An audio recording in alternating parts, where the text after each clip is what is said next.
Hey guys, welcome back to the channel. My name's Aaron, and in this video, I am sharing with you my 5 favorite ways to recover from training. And it starts in 3, 2, 1, dream.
Sex. Yep, there I said it. Sex is the #1 way to recover from pretty much anything, but seeing as though it's not really appropriate for me to demonstrate that on this video,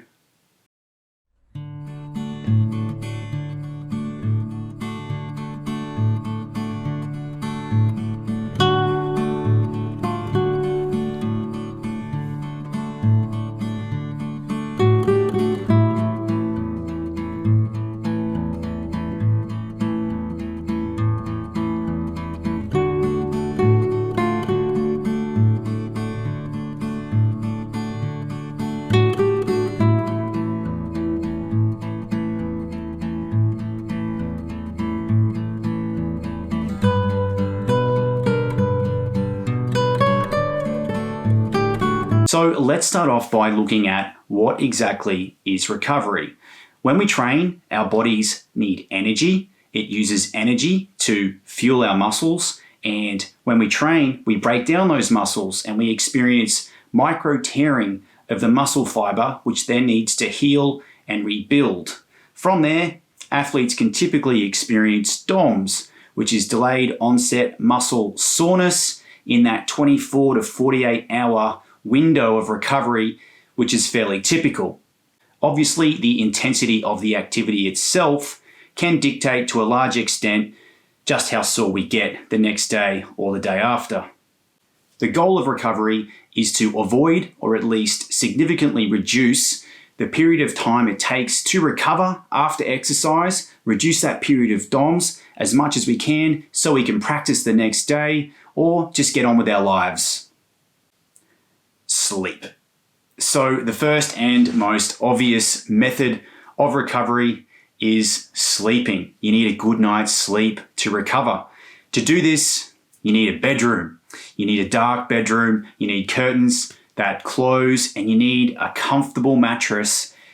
And you know what? I used to be a real Scrooge when it came to sheets and pillows and pillow covers, but my girlfriend, she put me onto some good stuff, the bamboo cotton stuff. And I tell you, it has improved my sleep a lot because it's so comfy. So I upgraded my mattress. I got some nice bedclothes. I make it really dark. It's nice and cool. And I sleep so much better. Obviously, everybody's sleep requirements are different, but on average, most people seem to perform best off at least 6 to 8 hours. Now, if you can grab a 30-minute power nap in the afternoon, if you have that luxury in your life, then great, go for it. If that makes you feel good, then that's only going to help with recovery. Another great option instead of napping is binaural beats. So you can lay down for 30 minutes and you can put your headphones in and listen to these binaural beats. There's a different tone in each ear, and that frequency has an effect on the brain, which is very similar to meditation. It alters your brainwave state, and sometimes when I do it, it feels better than sleep. So I'll leave a link in the description below to Corey Allen, who writes some great binaural beats in case you're interested. Breathwork and meditation. Okay, so what I love to do when I wake up, if I'm feeling tired, I like to do Wim Hof breathing. It's a power breathing technique popularized by the Iceman himself, Wim Hof, which involves a full inhalation and a partial exhalation. And you do this for between 30 and 40 breaths. And then on the final breath, when you exhale, you hold your breath. And you hold your breath for as long as you can. And when you're ready to breathe, you take a breath in. When you breathe in, you hold your breath for 5 seconds and you squeeze everything from your base right up into your head just for 5 seconds. And you do this 3 to 4 rounds. So 3 to 4 rounds of this will take you 10 to 15 minutes and it makes you feel fantastic. It alters your physiological state. It releases different brain chemicals and it just makes you feel amazing. So highly worth your time.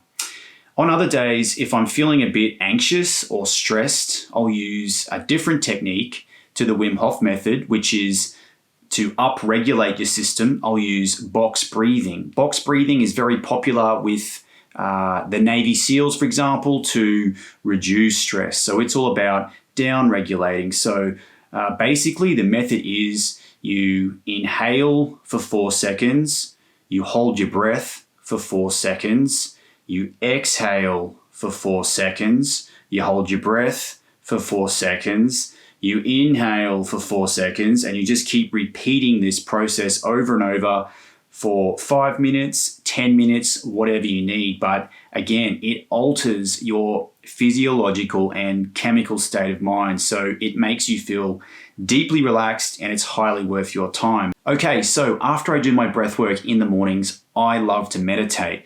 Meditation is the ultimate way to calm the nervous system and clear the mind. So there are many forms of meditation. If you're just starting out, getting a good guided meditation that you can listen to might be an excellent way to get into it. Otherwise, the technique is fairly simple. All you want to do is get nice and relaxed in a seated position preferably. Make sure you're comfortable, settle into your seat, start to listen to the sounds all around you, just become aware of them, notice your breath and just follow your breath. Maybe place your awareness on the end of your nose and just ride your breath in and out. And what's going to happen? Thoughts are going to come up. You're going to think about your day, your work, your girlfriend, your dog, whatever it is. And as you have those thoughts, catch yourself having those thoughts, become aware that you're thinking, and return your awareness to your breath. Don't judge the thoughts, just notice that you're thinking, return to the breath, and then just ride the breath and just repeat this process. And on it goes. If you can do 5 minutes, 10 minutes, 15 minutes, I like to do 20 minutes of this, and by the end, you can really just zone out, and I feel so calm, so at peace. It's one of my favorite parts of the day. Diet and supplementation makes a huge difference for recovery. Obviously, if you're eating junk food, a lot of processed food, sugars, that's going to have a negative impact on your recovery. Alcohol, same thing. Too much alcohol causes your liver to have to process out that poison before it can absorb all of the lovely nutrients that you should be getting from your food. So alcohol in moderation, of course. Maybe a glass of wine with dinner is okay. You know, if it's your sister's wedding, sure, get after it. But as a general rule, if you're training, you need that recovery, so you have to manage your alcohol. You need enough protein to make sure that your muscles have the fuel to rebuild. When it comes to just diet in general, obviously that topic is far too vast to cover in this video, but an excellent book that I did read on the subject is by Paul Chek, and it's called How to Eat, Move, and Be Healthy. I'll put a link in the description below to his website where you can get that book. And essentially what I did was a series of questionnaires to figure out what foods work best for me, whether I operate better off carbohydrates or fats, and then you can build your diet from there. When it comes to hydration, obviously you need to be getting lots of water, especially if you're training. And a good hack, I guess you'd call it, that I got from Paul Chek's book is to add a pinch of Himalayan sea salt into your water because it can help you absorb the water faster and also replace some of the salts and electrolytes that you tend to sweat out when you train. Other supplements that I've found very beneficial are magnesium. So I have a powdered magnesium mix by Metagenics. I'll put a link in the description below to them. And I mix it up, and the cool thing is it changes color using some kind of carrot extract. So it's a really natural product and it helps my sleep massively. The other product I've been using lately is CBD oil, which you can find online. And I've tried that in isolation from the magnesium, and it also really helps me sleep. So again, highly beneficial for recovery. Massage. Well, unless you're absolutely balling, getting a daily massage probably isn't an affordable option. So what do? Well, a foam roller is a great option, as is a lacrosse ball. These are two fairly cost-effective solutions that you can really improve circulation to almost any muscle group that might be affected by DOMS or soreness. It can also be a great way to prevent DOMS or soreness after you work out. So always a great option. If you have the money though, and you can upgrade to a Theragun or another percussion style massage gun, these are absolutely fantastic.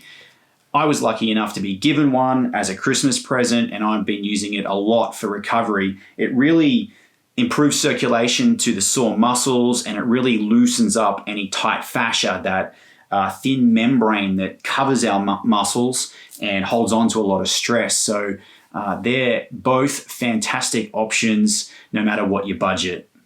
Hot and cold therapies. Okay, so ancient cultures have been onto the saunas and the frozen streams for centuries, and that has just started to filter back into the mainstream now. So what I did, I installed a chest freezer at home to replicate a freezing cold water scenario.